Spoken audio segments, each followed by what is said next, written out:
สบายดีพี่น้องสบายดีพี่น้องชาวลาวชาวไทยชาวต่างประเทศเนาะสบายดียับเศร้าๆเด้อตอนนี้คืออยู่เวียดนามเนาะเมืองเวเนาะพี่น้องจากตื่นนอนขึ้นมา4-5 โมงขึ้นไปก็เรียกกันมาส่องเบิ่งข้างนอกเนาะมาเบิ่งชมวิวข้างแม่น้ำหอมเนาะแต่ว่ามันสูงเนาะคุณพาย่านความสูงโอ้อยู่หาสั่นนะพี่น้องนะครับยังคืนคนเต็มที่แต่ว่าตื่นเช้ามาจักไปเสเบิดเลยพี่น้องยังคืนคนลุดอยู่คำมาเข้าหลอดเที่ยวแต่พอแจ้งมาแล้วก็จักไปเสเบิดโอ้ลูกค้าย่านความสูงพี่น้องสุภาพถ่ายลายพี่น้องถ่ายแต่วิวยังไม่เศร้าในเมืองอ่ะพี่น้องพอยังไม่เศร้าเราออกจาก6 โมงครึ่งทางกายขึ้นมากินเขาอยู่ชั้น7พี่น้องอาหารมีครบมาเลี้ยงเขาพี่ก็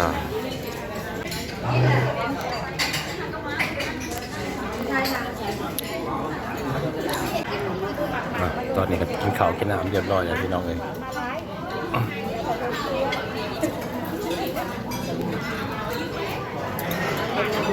ทีมงานครับมาทำกัน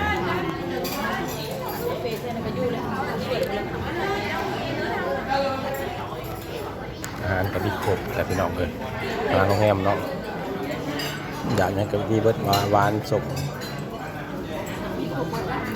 ครบบ่มีแต่ปิ้งจีที่ว่า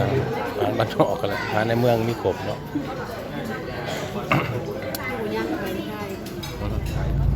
สบายดีอีกรอบพี่น้องบ้านหลังจากออกจะกินข้าวกินน้ำแล้วนะเพื่อนก็จะพาเราอันนี้เนาะพาเดียวอาจสิไปใช้ก่อนกันยังบูเนาะแต่ว่าผู้ขาก็บรรยากาศในเมืองนี่เนาะยามกลางเว้นให้เบิ่งชมกัน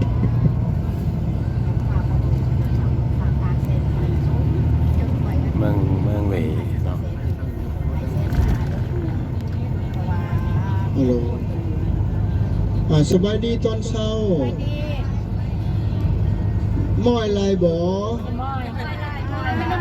เมื่อคืนนี้บ่ได้นั่งสร้างม้อยบ่โอ้พอมยำใช้ได้ยามเช้าก็ให้ยิ้มเด้อหน่อยหนึ่งเด้อยิ้มแล้วมันสินานเฒ่าคันถาไผยิ้มแล้วมันสินานเฒ่าเด้อคันไผตื่นมาเลยหน้าบูดหน้าเข่งเลยโอ้ยหน้าก็เหี่ยวเฒ่าก็เฒ่าไว้เขาทำใจให้มึงคนที่ยืนกว่าหมู่ก็คือคนอันแบบบกขึ้นบกเครื่องอย่างหนาแต่ยืนที่สุดเนาะอันที่ว่าบักเก็บบักพึกโอ้ยผู้บ่อยู่ในลูกกูสิกินอย่างเดียวอาตมาว่าให้พังซื่อ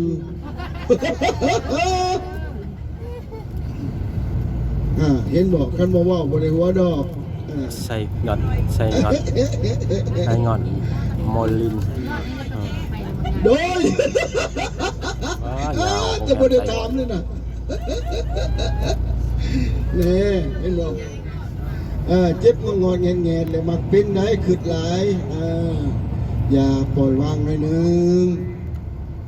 เพื่อเขาแหละ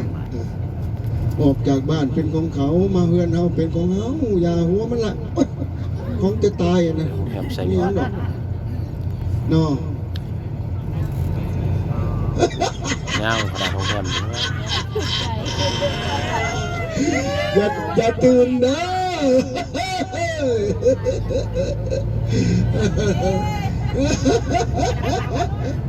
เห็นบ่ได้ยินในหัวมีชีวิตชีวาไหน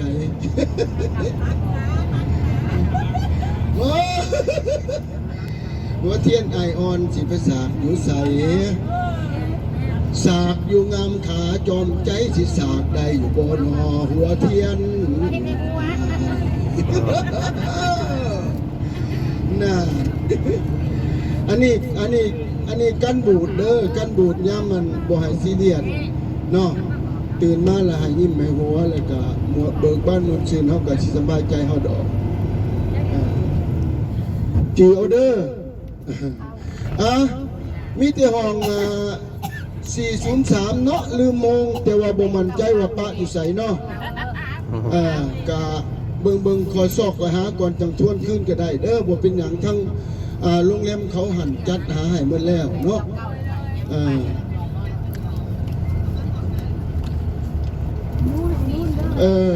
มีแต่ว่าให้เบิ่งขึ้นอีกเด้อมีความสุขในการท่องเที่ยวเนาะมันถ้าว่าเฮาก็นี่แหละมีหยังก็ให้มันได้มีความสะดวกแล้วก็มีห้อยยิ้มกลับบ้านกลับเฮือนแล้วก็โอเคแหละเนาะบ่เป็นหยังดอกเพราะว่าใน1 คืน 2 วันเฮานี่ก็คือว่าได้ไปหมดได้นี่เจ้าคือเท่คือว่าละทางบ้านเจ้าเนาะสิมานั่งล้มนอนล้มในทางนี่มีเวลาก็ไปนอนล้มกันอยู่ห้องไปสูนี่กันว่าร้ายพยันเนี่ยกูจักได้นี่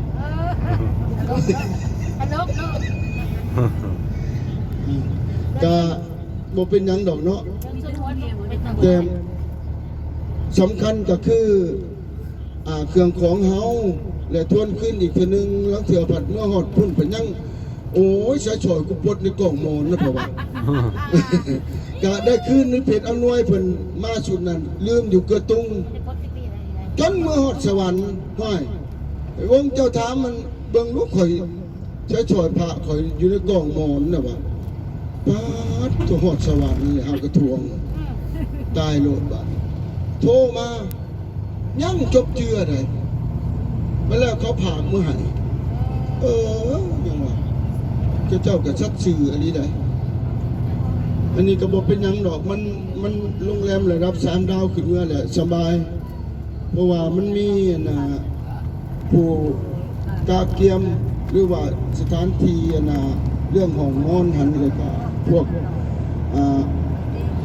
บริหารต่างหากนี่เขาเจ้าก็10 กิโลเท่านั้น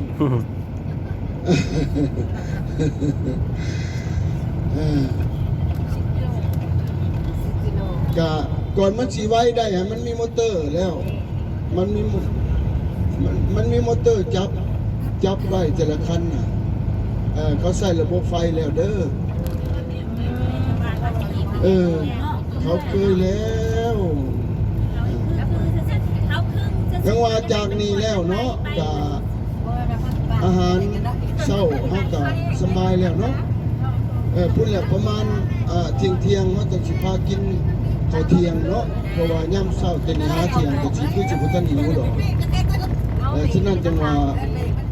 เขาสิพาไปร่วมบุญกับทางบริษัทเพิ่นก่อนเนาะเพิ่นก็เลี้ยงห้องมาแต่ความตั้งใจของเขาก็ว่าอยากให้มีอยู่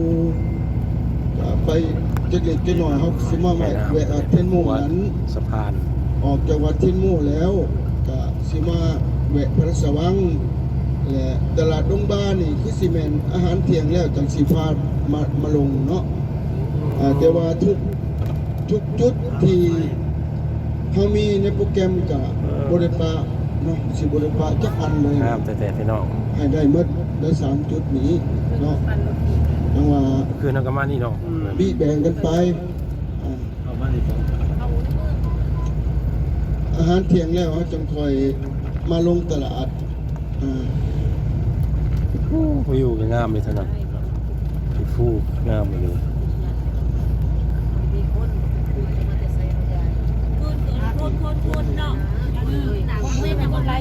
มันก็เว้นจึงไปใส่เบิดคนตอนแรกน่ะมาจะแซว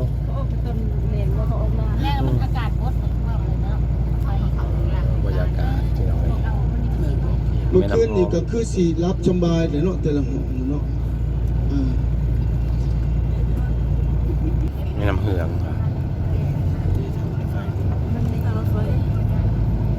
กูต้องกลัวเล็กเขารอดคืนนี่เป็นแม่น้ำเหืองโอ้โหจะเสียและต้นทั้งหนานี่มันกำลังสร้างอีกจุดหนึ่งอะเด้ทั้งหนาเขานี่มันสิเสื่อมต่อระหว่างเบื้องนั้นเบื้องนี้แหละตัวนี้ก็จะว่าสิเฮ็ดมังกรอีกประจักเนาะ ผู้พาป่าดงสวยงาม เวลาสว่างจริง เออ ๆมีห้องน้ำของ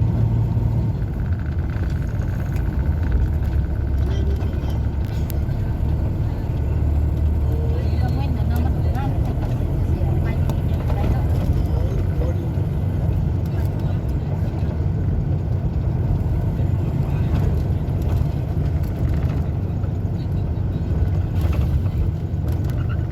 ทางซ้ายมือเฮาเนาะทางซ้ายมือก็มีการก่อสร้าง